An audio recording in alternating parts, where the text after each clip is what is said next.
Bonjour à tout le monde. Alors dans cette vidéo, on va proposer des exemples. Je vais vous proposer des exemples de familles libres et puis aussi un exemple de famille liée. Donc, enfin, je vais pas juste vous dire ça c'est libre, ça c'est lié, et puis vous laissez vous débrouiller avec ça. En fait, essentiellement, on va prouver les exemples, ce qui va permettre, je l'espère, de vous familiariser avec cette définition et comment on fait la preuve qui est pas évident à comprendre au tout démarrage. En fait, on a du mal à comprendre qu'est-ce qu'il faut faire, de quoi il s'agit vraiment. Elle est un peu non usuelle cette définition, elle n'est pas complètement évidente au premier abord.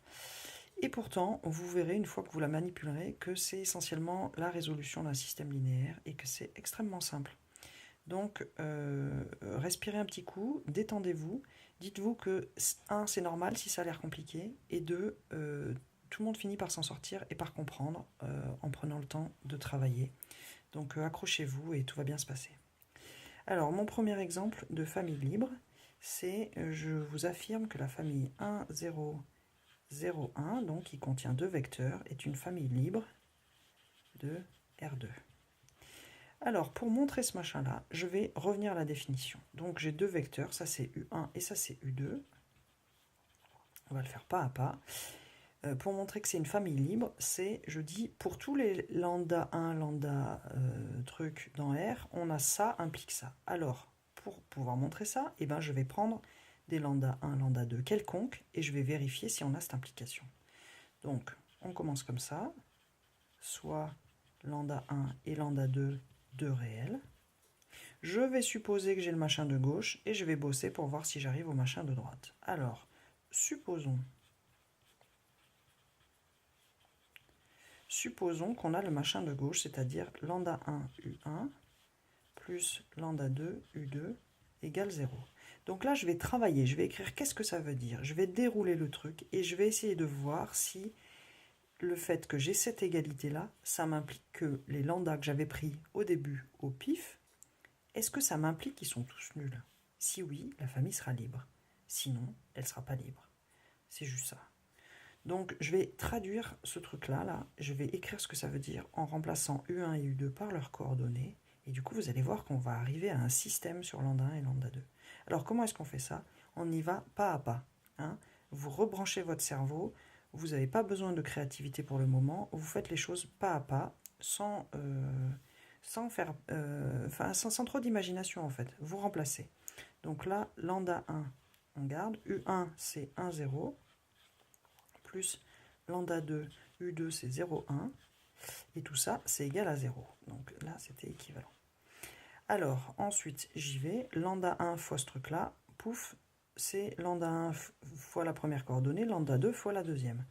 Lambda 1 fois 1, lambda 1 fois 0, ça fait 0, plus lambda 2 fois 0, ça fait 0, et lambda 2 fois 1, ça fera lambda 2. On continue, lambda 1, donc ça fait lambda 1, 0, plus 0 lambda 2, ça fait 0. On continue.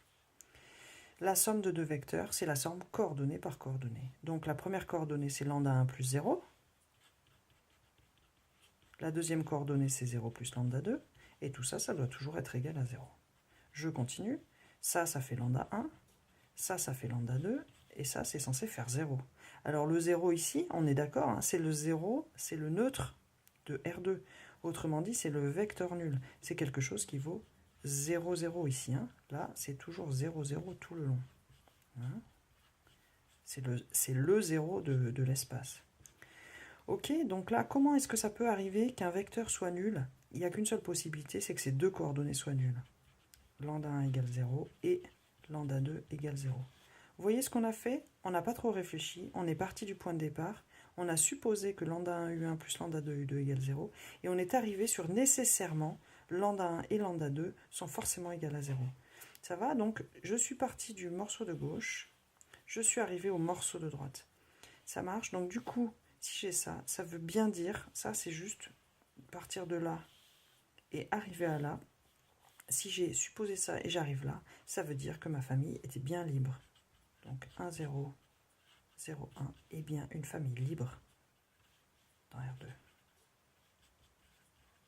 Ok? Je ne sais pas si c'est suffisamment clair. On fait un deuxième exemple pour voir. Alors, on va prendre un exemple dans R3 cette fois. Alors, dans R3, j'ai choisi aussi deux vecteurs. Donc, j'ai pris le vecteur U1 égale 1, 2, 0. Et ensuite, le vecteur U2, j'ai pris 1, 0, 3. Et ça, j'affirme que c'est une famille libre. Donc, ces vecteurs sont libres dans R3. Alors, j'ai deux vecteurs U1, U2. Je vais revenir encore à la définition. Je vais donc prendre lambda 1, lambda 2 quelconque. Je vais supposons que lambda 1 U1 plus lambda 2 U2 égale 0. Je vais dérouler les calculs en espérant arriver sur lambda 1 égale lambda 2 égale 0 ou pas, et en fonction, j'aurai ma conclusion.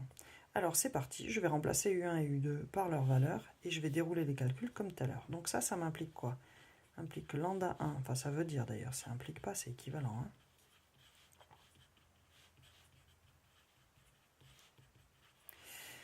Comme tout à l'heure, je vais rentrer le lambda 1 et le lambda 2 dans le vecteur en utilisant la définition, la multiplication externe. Donc ça va me faire lambda 1, 2 lambda 2, 0, plus lambda 2, 0, 3 lambda 2 égale 0.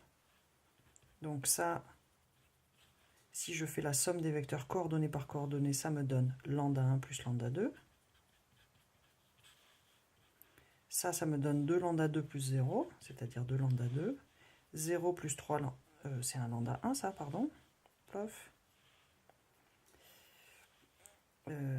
Où j'en étais 0 plus 3 lambda 2, ça fait 3 lambda 2. Le 0 ici, je vous rappelle que c'est le 0, le vecteur nul de R3. Il s'écrit donc 0, 0, 0, 0, 0, 0, 0, 0, 0. Donc ça, qu'est-ce que ça veut dire? Ça veut dire que la première coordonnée doit être égale à 0. Hein, pour que les deux vecteurs soient égaux, c'est qu'ils ont alors même les coordonnées identiques. Première coordonnée égale à 0. Deuxième coordonnée, lambda 1 égale à 0 aussi. Troisième coordonnée, lambda 2 égale à 0 aussi. Ok, alors qu'est-ce que ça veut dire ça? Pour la dernière équation, elle me dit lambda 1 égale 0. Celle-là, lambda 2 égale 0. Et ça aussi, si je combine les deux, j'obtiens bien lambda 1 égale lambda 2 égale 0. Ça m'implique lambda 1 égale lambda 2 égale 0. Ok, et donc je suis parti du point de départ. Supposons que on a ça, c'est-à-dire supposons qu'il existe une combinaison linéaire nulle de R3. Je trouve que, en fait, c'est pas possible. Autrement dit, je n'arrive pas à lier U1 et U2 autrement qu'avec des réels qui sont 0. Et ça me dit justement, ils ne sont pas liés. Autrement dit, ils sont libres. C'était juste ça la définition. U1, U2, c'est donc une famille libre dans R3. Ok, alors je ne sais pas si ça commence à rentrer un petit peu, je le souhaite.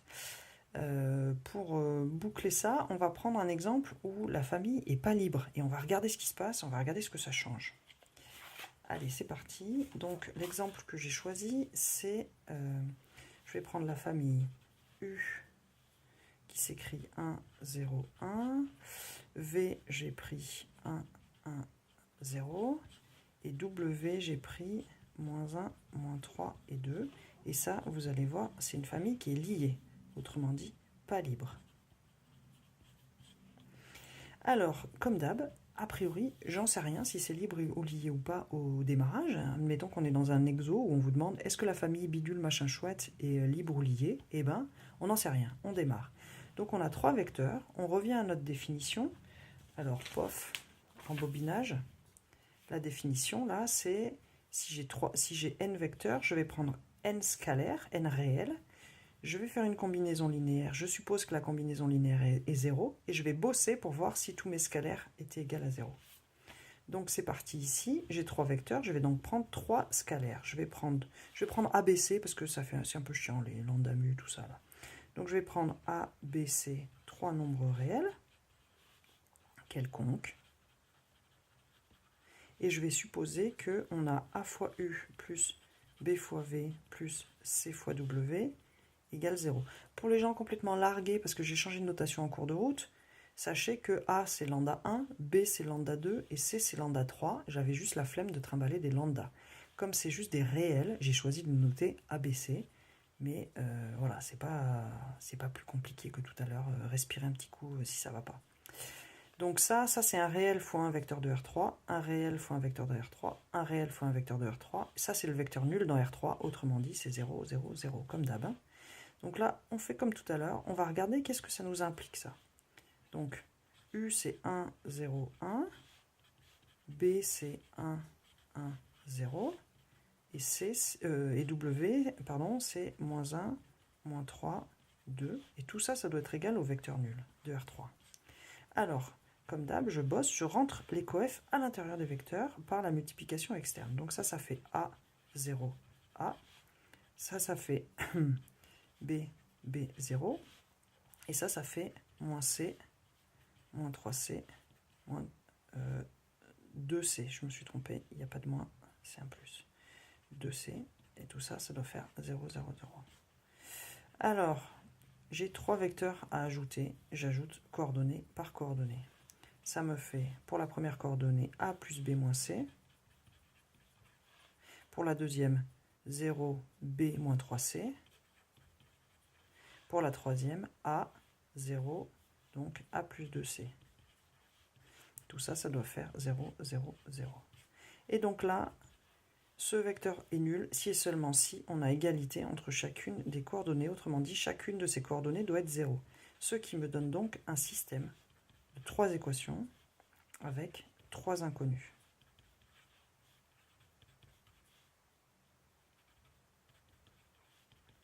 Alors vous voyez, j'ai déjà rangé un peu dans l'ordre en alignant les choses en dessous. Donc là, comment est-ce qu'on fait? Eh bien, on résout le système avec la méthode de Gauss. Hein. C'est pas pour rien que vous avez fait des systèmes linéaires à fond au premier semestre ou avant dans votre vie, avant d'en arriver là. C'est que c'est une compétence essentielle pour faire l'algèbre linéaire. Donc on y va. Ça, c'est la ligne 1, la ligne 2, la ligne 3. Je vais garder ma ligne 1 comme pivot et je vais mettre un 0 ici. Là, il n'y a rien à faire dans cette ligne-là. Là, il y a déjà un 0, donc je vais faire L3 moins L1. C'est parti. Donc L1, je garde. A plus B moins C égale 0. L2, je garde. Et L3, je remplace par L3 moins L1. Si je fais L3 moins L1, 1 moins A, ça fait 0. Rien moins B, ça fait moins B. Et 2C moins ça, ça fait 3C. Et ma ligne 2, je l'avais dit, je la garde, donc ça fait B moins 3C égale 0. Hop. Bon, alors, je ne sais pas si vous voyez déjà à ce stade, mais en fait, là, ces deux lignes sont opposées. Donc, en fait, dès qu'on va faire L2 moins L3, on va trouver 0. Alors, c'est parti, on continue. Mettons qu'on n'a pas remarqué tout ça. Donc, ça, c'est L1, L2, L3.